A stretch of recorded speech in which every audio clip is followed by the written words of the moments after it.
Selamat pagi, salam sejahtera. Terima kasih karena bersama dengan saya di Nazilin Unity Channel. Pagi ini ada satu isu yang mengejutkan.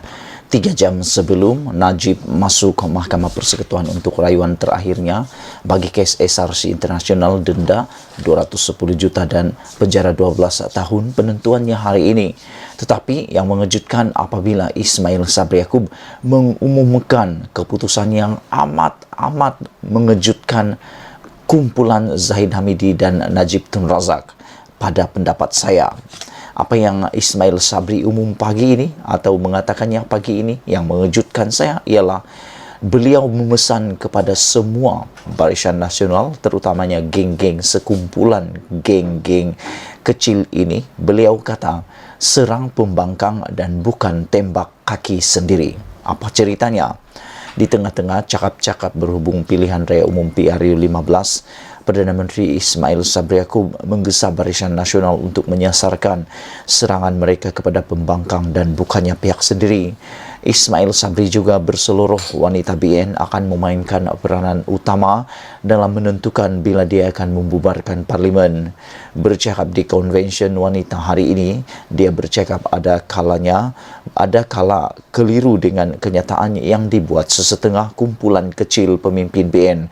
Siapakah kumpulan kecil yang dimaksudkan oleh Ismail Sabri Yaakob? Aku pikir kumpulan kecil yang dia katakan ini adalah kumpulan klaster mahkamah yang diketuai oleh Zahid Hamidi. Kenyataan itu seolah-olah tembak kaki sendiri, kata Ismail Sabri.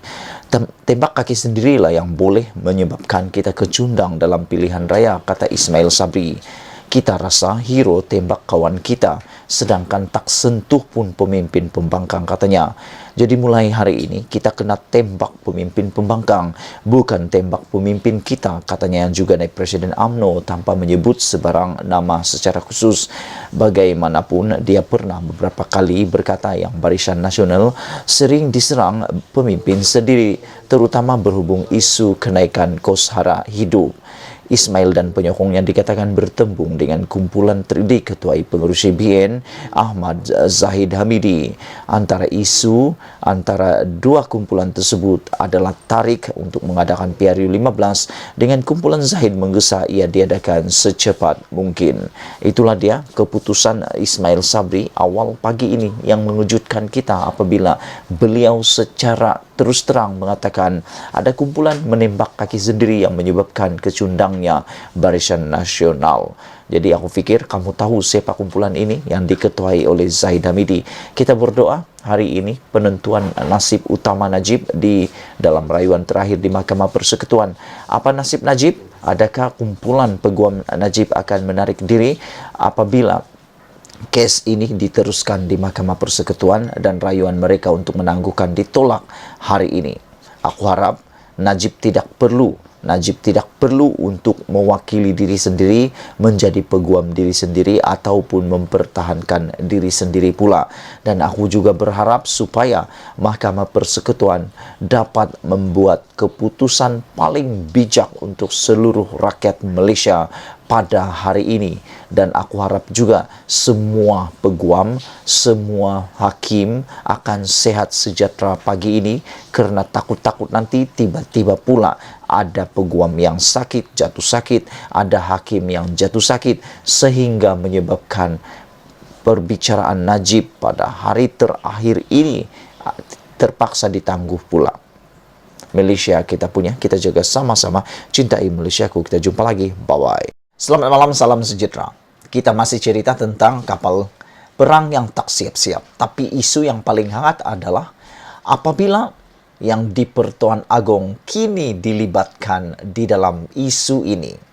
Bukannya apa, tetapi pembangkang hari ini telah mengambil keputusan menyerahkan memorandum kepada yang di Pertuan Agong atau Istana Negara untuk menuntut satu RCI Suruhanjaya Siasatan Diraja bagi menyiasat kes skandal RM9 bilion melibatkan kapal perang tak siap-siap ini. Aku secara pribadi amat setuju dengan tindakan ini, kerana aku kurang sudah percaya Aku kurang percaya dengan tindakan ahli-ahli politik, pentadbiran politik yang seakan-akan tidak bergerak apa-apa. Walau bagaimanapun, aku agak gembira pada petang ini kerana selepas perjumpaan dengan Perdana Menteri Ismail Sabri Yaakob, akhirnya SPRM tak sampai pun 24 jam selepas berjumpa dengan Perdana Menteri, akhirnya mengumumkan keputusan siasatan telah selesai dan bakal akan mendakwa beberapa individu. Ini yang menjadi persoalan. Kenapa sebelum ini menurut Lim Guan Eng, aku pun setuju dengan Lim Guan Eng. Karena Lim Guan Eng mengatakan seakan-akan SPRM dan juga EJ ataupun Peguam Negara tidak dapat menjalankan tugas, hanya dapat menjalankan tugas selepas ada campur tangan daripada Perdana Menteri. Itu menurut Lim Guan Eng. Dan aku pun heran juga, kenapa selama ini siasatan itu tak pandai siap-siap. Tapi selepas jumpa Perdana Menteri, tiba-tiba sudah siap dan bakal pula dakwa beberapa individu. Tak apalah. Yang pentingnya, SPRM sudah pun mengumumkan keputusan tersebut yang aku rasa berita baik gembira untuk semua rakyat Malaysia. Dan hari ini, pembangkang pula telah menyerahkan memorandum kepada Istana Negara bagi membuat RCI bagi menyiasat kegagalan perolehan kapal tempur pesisir. Memorandum itu telah diserahkan oleh Ketua Biro Mobilisasi Amanah Muhammad Sani Hamzah susulan laporan Jawatan Kuasa Kira-Kirauan Negara PAC. Memorandum itu telah diserahkan di Ketua Komunikasi Korporat Istana Negara pada jam 11 pagi tadi. Selain daripada itu, isu yang paling menghangatkan Malaysia juga hari ini adalah apabila dijangka akan ada satu demo protes mana kapal LCS yang akan diadakan pada hari Ahad ini, 14 Ogos pukul 2 petang bertempat di Sogo, Kuala Lumpur. Sampai begitu sekalinya, rakyat mahu memprotes. Nak tahu, nak selesaikan dan mahu supaya dalang-dalang, jerung, ikan paus, jurung yang terlibat di dalam skandal RM9 bilion ini didakwa dan disiasat. Rakyat tak mahu lagi perkara ini dibiarkan.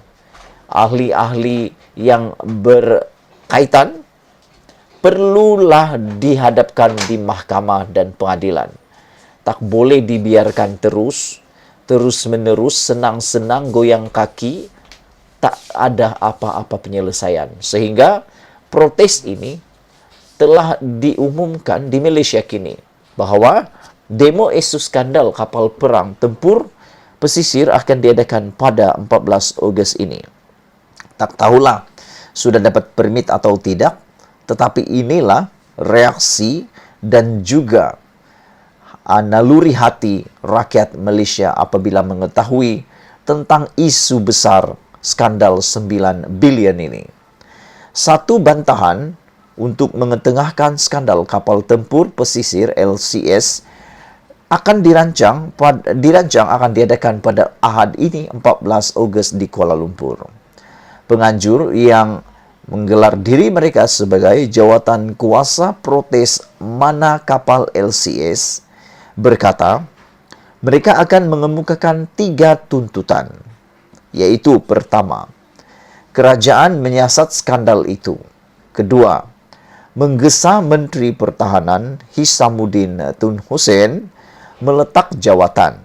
Dan ketiga, kerajaan bertindak balas terhadap surat Panglima Tentera Laut Diraja Malaysia TLDM yang sebelum ini didedahkan. Ada 10 surat semuanya bantahan yang telah dikemukakan tetapi tidak diendahkan oleh Menteri Pertahanan. Dan menurut juga tidak ada respon daripada Perdana Menteri pada ketika itu, yaitu Najib Razak. Penganjur yang menggelarkan diri mereka sebagai jawatan kuasa itu menuntut 3 perkara penting tersebut. Kerajaan harus bertanggung jawab, kata kumpulan ini.